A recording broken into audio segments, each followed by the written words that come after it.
Recentemente saiu uma matéria a respeito de um ateísmo cristão, porque um sujeito se colocou como um ateu cristão num texto e repercutiu bastante, cara. Ou seja, pessoas que não acreditam em Deus, que não acreditam em milagre, mas que encontram em Jesus uma referência muito boa de vida. Se espelham, aprendem com os ensinamentos, com as parábolas e tudo, e têm essa afinidade tão grande pelo cristianismo a ponto de se colocarem como ateus cristãos. E eu até fiz um reel recentemente lá no Instagram mostrando, do ponto de vista científico, que isso não é uma bizarrice, uma raridade. Nós temos uma estimativa aqui do Brasil de que cerca de 12% dos ateus se classificam como pessoas religiosas. E quando juntos com os agnósticos, é mesmo, cara, 18% dos ateus e agnósticos entrevistados nessa pesquisa se consideravam cristãos. Então é um dado muito interessante que chama a atenção porque pode ser que alguns colegas nossos que se classificam como cristãos sejam ateus ou sejam agnósticos e estão ali porque encontraram motivos para estar, motivos sociais e talvez existenciais, encontraram em Jesus um modelo para seguir. Não sei, eu acho que está aí um grupo interessante de ser estudado, né, para a gente entender, mas eu queria que você comentasse um pouco a respeito disso. Mesmo para quem não acredita na perspectiva teológica de Jesus, na divindade de Jesus, você acha que vale a pena estudar quem ele foi, aprender alguma coisa? No seu livro, vai ter materiais interessantes aí a serem explorados, mesmo por quem não é cristão? Fala um pouquinho sobre isso para nós, Belofa. Cara, muito legal isso. E eu não conhecia todos esses dados, não, e eu vou buscar, inclusive, lá os seus reels e os dados, e vou ver essa pesquisa. Mas eu conheço essas pessoas, essas pessoas eu conheço. E a garagem está cheia delas. A garagem é a igreja a qual eu sou pastor hoje. Eu nunca fiz um. Bom, mas eu pretendo agora, estou até interessado em fazer uma espécie de pesquisa lá. Mas nós temos muitos ateus cristãos, né?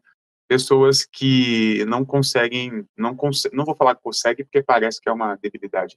Simplesmente não concebem a ideia de um Deus. Ponto final. Mas que são discípulas de Jesus de Nazaré. Talvez o termo cristão aí ia dar um problema com, seria quase que uma, porque o cristão é o Cristo, é o Messias. Então, ateu cristão, eu não sei, ateu discípulo de Jesus. Mas eu entendi, né? Ah, Mas, mas eu acho que eu faz acho que faz sentido também sentido essa também sua essa provocação, provocação, essa essa diferenciação aí. diferenciação aí. Eu prefiro ser chamado de evangélico do que cristão. Hoje em dia, cristão melhor, mas assim, na raiz da palavra, cristão é porque você tem que acreditar que Jesus é o Cristo, o Messias prometido pelos judeus. E aí vai dar um problemão. Eu não penso assim, mas eu penso que Jesus, aí eu posso ressignificar isso dizendo que ele é o meu Messias, né? Que ele é o meu Cristo. Então tá tudo bem, é cristão ateu. Mas na garagem tem vários. Eu não sou ateu, não sou ateu, mas passo perto. Eu não sou ateu, mas o Jesus humano, 100% humano, me encanta muito mais que o Jesus Filho de Deus. Isso eu garanto aqui, tá?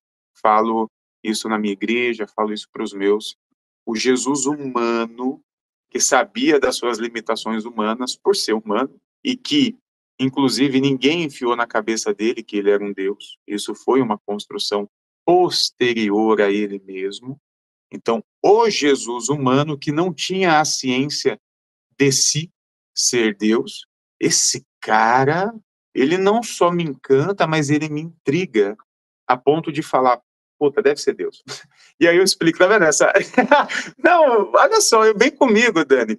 Como é que um cara desse subverteu pensamentos e lógicas que eram simplesmente postas, né, no pensamento humano daquela época? Nós temos um apóstolo Paulo completamente machista nos seus textos, completamente elitista nos seus textos. Nós temos Pedro sendo machista, só que nós temos um Jesus que tinha tudo para ser um machista como qualquer outro, que era o natural. Nós somos, né, em desconstrução, 2000 anos depois, aqui no Ocidente nós ainda somos. Imagina. E como que esse cara conseguiu subverter a lógica a ponto de não apenas não ser um replicador daquele machismo, daquele patriarcado, mas como empoderou as mulheres, deu voz às mulheres, era patrocinado pelas mulheres. Então, esse Jesus que subverte uma lógica, isso me encanta num nível, Daniel, que eu sou discípulo demais desse cara. E deixa eu só dar mais um gostinho do livro. Nesse lance das mulheres que financiam Jesus, o pessoal nunca percebeu isso, eu nunca vi ninguém comentando isso, mas nós temos essa informação nos evangelhos, que Jesus tinha muitos discípulos e algumas mulheres que financiavam o seu ministério. Maria Madalena, Joana, mulher de Cusa. E vai embora o texto e ninguém para pensar. Joana, mulher de Cusa. Cusa era o administrador do Herodes. Nós temos a mulher do administrador, do principal inimigo de Jesus, no bando de Jesus. Nós temos Que a foi mulher. esposa do Paulo Guedes na época de Bolsonaro. Isso! Obrigado! Nós temos a esposa do Paulo Guedes no pior momento, é isso. E ela financia Jesus. Com que dinheiro, se mulher não trabalhava? E aí eu lembro lá da rainha Esther, eu trago isso no texto, eu volto lá e lembro da rainha Esther utilizando o Império Persa para não aniquilar o próprio povo judeu. E eu tenho um capítulo aqui que eu chamo de bandidas, que são essas mulheres que dão golpes, que dão golpes para ajudar e para serem heroínas. E essa Joana, mulher de Cusa, no meu texto é uma bandida que roubava dinheiro do próprio Herodes para financiar o ministério de Jesus. Gostou Muito dessa, né? Essa bom, você cara. gostou. Muito bom. Dessa eu não sabia. E aí, bom ou não, aqui é o Daniel Gontijo. Espero que você tenha curtido esse corte. Clica aqui para ver a live completa lá no meu canal principal. E para ver mais vídeos nessa pegada, não deixa de se inscrever por lá e por aqui também. Um abraço, tchau!